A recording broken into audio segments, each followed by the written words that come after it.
Hello.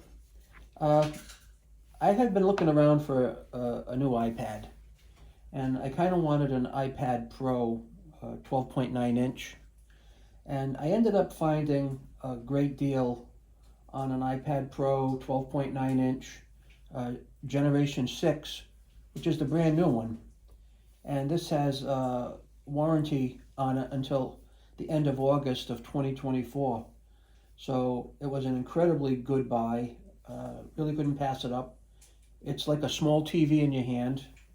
And then I so I got this yesterday, and then yesterday I had ordered stuff for it because honestly, I don't like to use my iPad uh, without anything on it. It just kind of feels weird. So I ordered a set of protective glass for it, and I got a 2-pack. And I will put a link in the description for it. And I'm going to take you through the process of how to install this. And so that's this glass. It's got a rating hardness of 9, which seems to be fairly common with other products for iPads.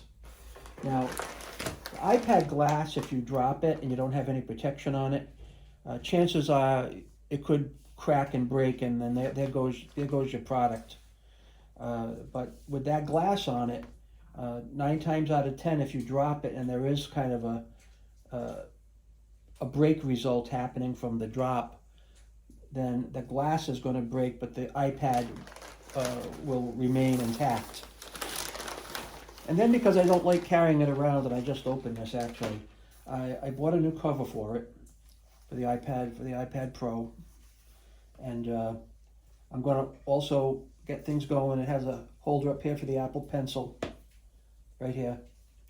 And if you want to, it's got a little strap on it. But this is exactly what I wanted, because with this, to hold this up, it's a bit of work, and I don't really want to do that. So I'm going to put a link in the description to the cover, and also for the glass, the 2-pack glass. And I'll be back with another video on how to install the glass, and then we'll put the cover on, get everything cleaned up, and then be good to go. So thanks for watching, and give me a thumbs up, like, and subscribe. Bye-bye.